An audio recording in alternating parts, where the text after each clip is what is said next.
All right, you guys. So, test is coming up real soon. This unit's almost done. So, here in your notes, so you can see where you're at, Isaac Newton, Gunpowder Empires. Yeah? Okay. Guys, a gunpowder empire is exactly what it sounds like. It's an empire that gets most of its power from gunpowder. Yeah? My, I almost said students, my dogs all just ran in and they're like, hi, you guys. Okay, so the gunpowder empires, ones that we're going to deal with. You're dealing with Qing China. Hey, sweetie. Jack, what's up? Come here, kid. He said no. All right, these are our gunpowder empires. Okay, Europe is right here. We have just dealt with the Holy Roman Empire, which is right here. Italy, England, not really France much this unit. Spain a little bit with England. We have Geneva, Switzerland over here.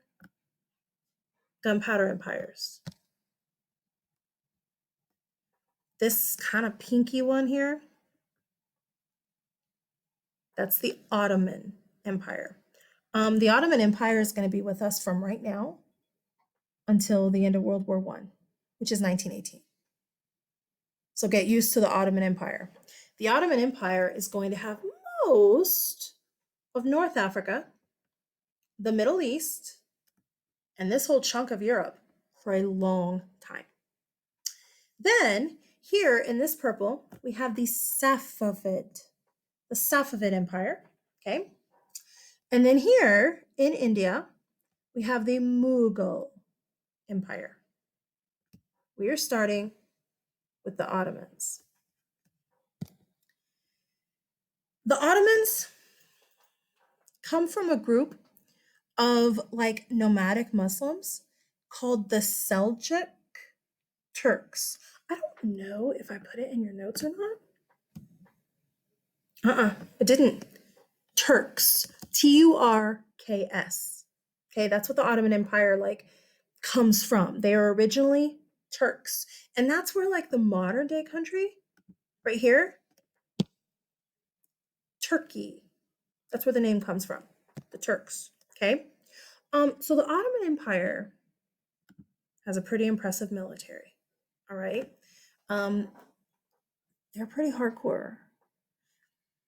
They have these like professional elite soldiers called the Janissaries who train constantly. Constantly.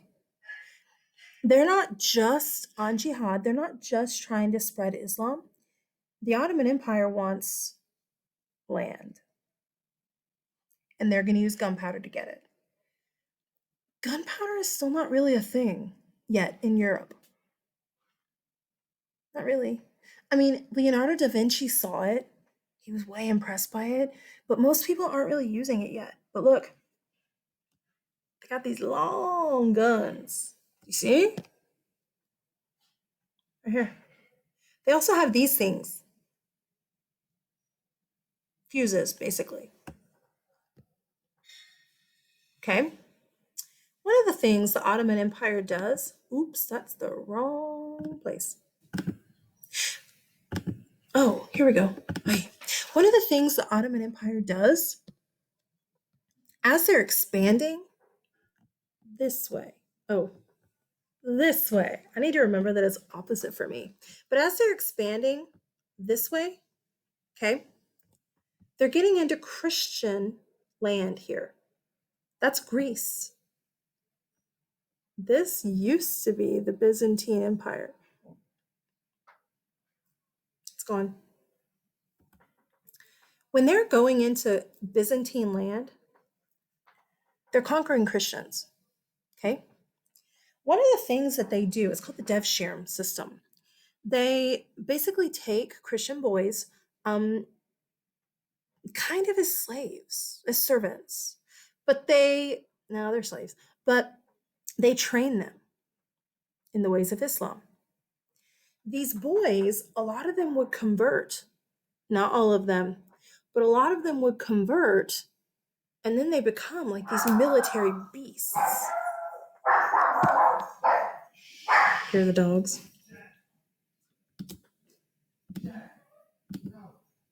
Look at him. This right here is a sultan. Guys, sultan just means king. I don't know if I already mentioned that before or not. Sultan, king. That guy's name is Sultan Mehmed. I always have kids that say Mehmed. Mehmed, not Mehmed. Mehmed. Sultan Mehmed II. Mehmed II does, of course, want to spread Islam, yeah, but he also wants to take over stuff. And it's his, like, I don't know, desire to take over the Byzantine Empire. Look, if we look at where the Ottoman Empire starts, it's right here. Okay? It's not way out here. It's here. And then they start conquering land here. Yeah? And then they get this lighter orange here. Lighter. Yeah? And then 1453 is a big deal date for the Byzantine Empire. When the Ottoman Empire conquers the city of Constantinople under Sultan Mehmed II, that's the end of the Byzantine Empire. It's gone. They have been conquered. This is no longer the Byzantine. It's now the Ottoman Empire. So it's kind of weird. Like, they start here, then they spread out here, then they spread out here and over here, and then they kind of surround Constantinople and take it. Then, of course, you can see how they continue to spread out. Okay? And this becomes the Byzantine Empire. The Ottoman Empire is dead. Oh, I'm sorry. This becomes the Ottoman Empire and the Byzantine Empire is dead. So it's Mehmed who destroys the Byzantine Empire. Okay?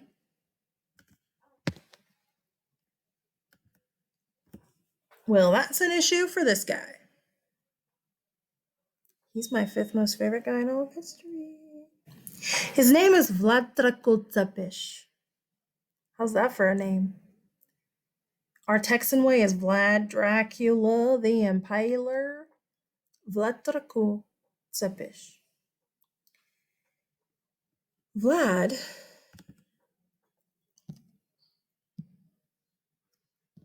is the prince of a place in this area called Wallachia. Okay, I don't know if I put it on here. It's in modern day Romania. That may be what I put. Yeah, I put Romania. The kingdom is actually Wallachia. I don't have it. I don't have any paper, or I'd write it for you. It doesn't really matter. But it starts with a W though. Just FYI, if you look it up. But anyway, Mehmed is continuing to take over things, right? But he gets stopped by Vlad Dracul. Vlad, the prince of part of Romania, will not let him pass. And you have like a video that we'll watch in class that's one of your documents about Vlad Dracul. Because yes, he is the guy that the Dracula like story comes from in the 1800s. Just know that none of that vampire stuff is true, okay? This is him. He's seen as like this hero in Romania because he stopped the Ottomans from taking over. He also has a kind of cruel side. These right here are famous woodcut pictures, okay? It divides right here. This is one, and then this side is another one. What you're seeing here is called his Forest of the Impaled. Basically, the Ottoman Empire was coming to take over his kingdom. And he's like, no. So they get them, they capture them, and they impale them. That's when you stick a big stick through your body or booty or whatever, and you die. Story says, y'all, it's so not true, but story says, rumors, right? The Vlad, watching the forest of the impaled, he got hungry. I mean, we got hungry. And he told one of his servants, I want to eat their livers and I want to drink their blood. Again, considering he's like Christian, that's probably not accurate, okay? But that's kind of where a lot of the story that comes later with the Dracula story in the 1800s, that's a lot of where Bram Stoker got his idea for Dracula, the vampire. Here's another woodcut painting. It shows the impalement a little bit clearer. You can see it a little bit better. And then there's Vlad, supposedly eating their livers, drinking their blood. Again, he wouldn't have done that. But what's really interesting about Vlad, and this is one of the things that you're going to have to do in the document that you watch about Vlad Dracul, you have to decide, is he a hero or is he a madman? Could you people? Huh. But he is successful at halting Mehmed for a while. It'll get conquered. This is a statue of Vlad. Again, he's seen as this great hero, right? Ooh, he's a big deal. The next king that we're going to deal with, let me show you his name. His name is Suleiman. I always have kids who are like, oh, I can't pronounce that. It's too hard. Suleiman. Suleiman, the Magnificent. Sultan means king. Sultan Suleiman the Magnificent. He's also called the lawgiver. He's a big deal. Suleiman the Magnificent takes over, and he is going to continue spreading. Oh, that's another picture of him, just as an old man. I just like both pictures. But he's going to continue spreading the Ottoman Empire, like further out this way, down here. Okay, so he's just going to continue the spread of the Ottoman Empire. He is a fair law giver, though. Like, he wants to create a fair law code, a law code that doesn't necessarily favor the nobility. Is that good? Yeah. Yeah. He's called the Magnificent, but he's pretty hardcore Muslim. He's not so cool with the Christians. In fact, you know how I used to teach a class about pirates? Yeah. He actually had a lot of pirates that would go through the Mediterranean Sea. The Barbosa brothers are some of the like popular ones. But he would go, or they would go through here and attack Christian ships. Why? Because they're Christian. Any other reason? No. Uh-uh.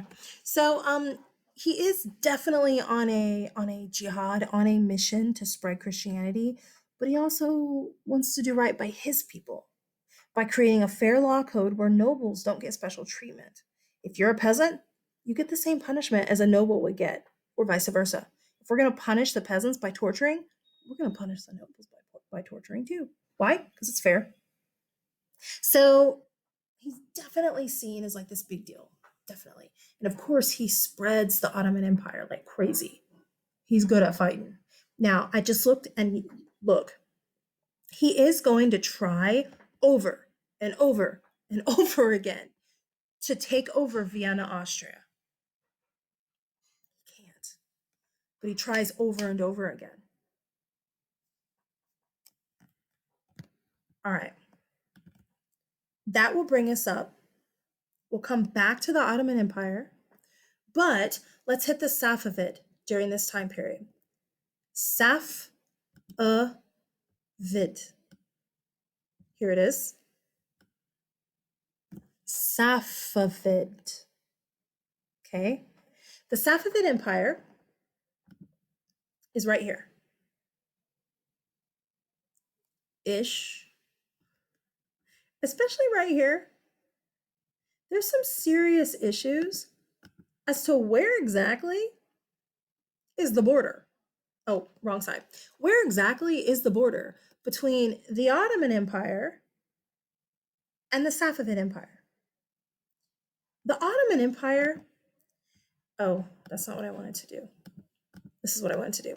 The Ottoman Empire kind of has the Safavid sandwiched on this side, and then the Mughal has the Safavid Empire sandwiched this side. There's not a lot of territory that they can move to except going north. Okay, they're sandwiched in by the Mughal and the Safavid. Well, that's a bit of a problem. Do you remember?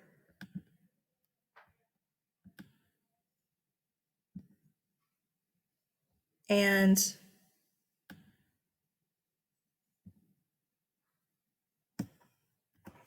the Safavid are Shia or Shiite. Don't let me hear you say it. Shia or Shiite Muslims. The Ottoman Empire, they are Sunni Muslims. Okay? They don't like each other. It's like the 30 Years' War between between the Catholics and the Protestants. It's all Islam, but they're fighting. Why? I don't know. Because it's what humans do. I don't know. There's constant war between the Safavid and between the Ottoman Empire, mostly right here. Now, another big issue, though, is that border. Where exactly is the border? Well, we don't really know. The not Mongolians, the Ottomans say the border's here. The Safavid say the border's here. So we definitely have some issues. So they're fighting because they're different types of Muslims, but we also have fighting because of the whole border issue. Their like big deal king that we need to deal with right now is Ismail. You'll hear people say Ishmael also. Ishmael. Um, there's this idea in Islam that is kind of ish like the idea in Judaism, where Jews are waiting for the Messiah. Christians believe Jesus was that Messiah, right? Do you remember this? Well, Muslims, they're waiting for the great Imam. Do you remember that word? The great teacher. Shah Ishmael claims to be that great. Did I put the word in here? That great teacher.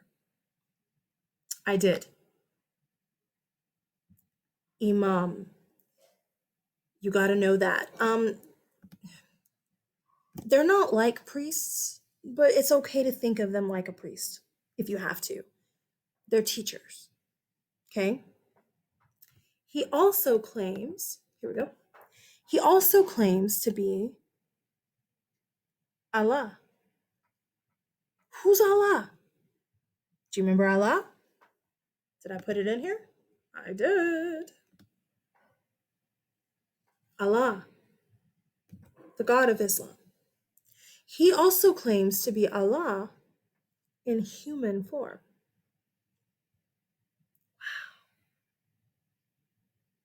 Did he just create a theocratic monarchy? What is theocracy? These are words that you should know automatically. The AP test is going to expect it. Theocracy, government backed by religion. All right. That'll bring us up to date for the Safavid. That leads us to the Mughal, right here. The Mughal. There's issues also as far as border right here between the Safavid Empire and the Mughal dynasty and over here. So you also are going to have massive fighting here too. It's just an issue. You're going to have fighting here. It's just a mess. Okay, the word Mughal, let me show you. Mughal. Here we go. The word Mughal is another word, I think it's Arabic, but it's another word for Mongol. Do you remember the Mongolians? The Mongolians who basically owned all of this? Yeah? Well, they owned all the way down to here, guys. The Mughals claim to be descendants of the Mongols. That's why they're called the Mughal dynasty. Maybe they are, maybe they aren't. Okay? But the guy who really gets this going, I just like his name, Babar the Tiger. Babar the Tiger claims to be Mongolian, a direct descendant from the great Genghis Khan. Here he is. There he is. Babar the Tiger. Does he look like a fierce, ferocious beast? I don't know. He doesn't to me. Maybe it's because he's reading and he's not like all decked out with like a sword and stuff. I don't know. But that's Babar the Tiger. He's the one who really gets the Mughal dynasty going. Okay? There's gonna be some major issues. Look. Okay, this right here is what Babar owns. Okay? This, like ignore all of this color right now. All of it. Who cares? Right now, with Babar the Tiger, this is the Mughal dynasty. I'm sorry, the Mughal Empire. Okay? As we move in to this part, this yellow part of India, under a ruler named Akbar. Okay? This is Akbar. Oh, my thing's gone. Here we go. There he is. It's a very Hindu style painting. We're going to have some major issues between the Muslim Mughal rulers like Akbar and the Hindu Indian people. There's going to be some major issues because to have a non-Hindu in charge of India, Shiva's going to destroy us. What are we going to do? Guys, he allows Hinduism, but he also really, really pushes Sikhism. Remember Sikhism? That mix between Hindu. Here it is. So you can see the word. That mix between Hindu and Islam. Okay? He's going to really promote that. It's not just that there's going to be religious issues, caste system issues. Where do the Mughal dynasty leaders fit into the caste system?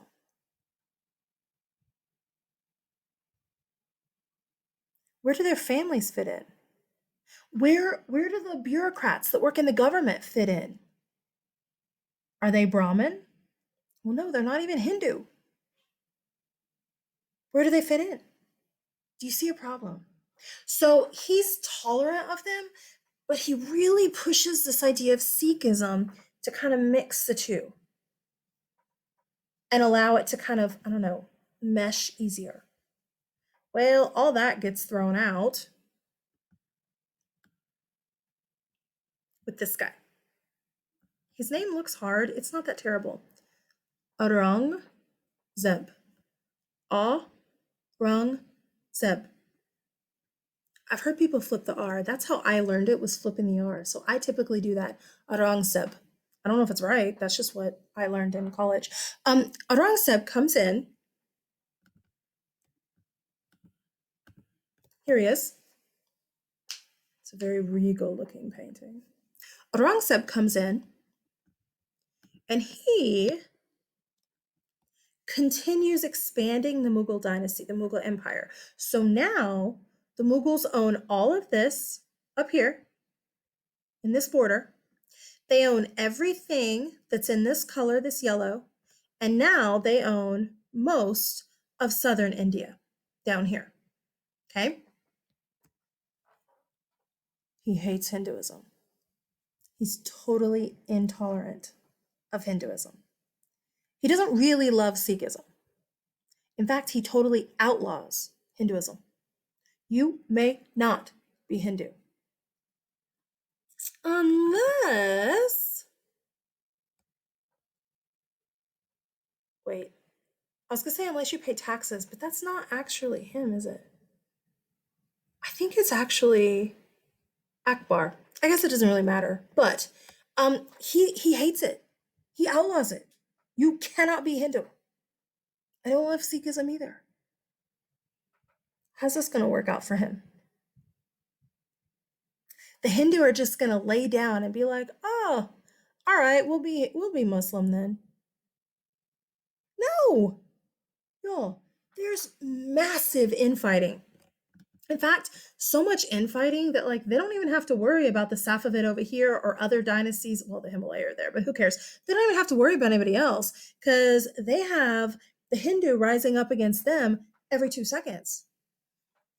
Sometimes when you're overly intolerant, creates a lot of problems. But that brings us up to the 1700s with the Gunpowder Empires. Test tomorrow.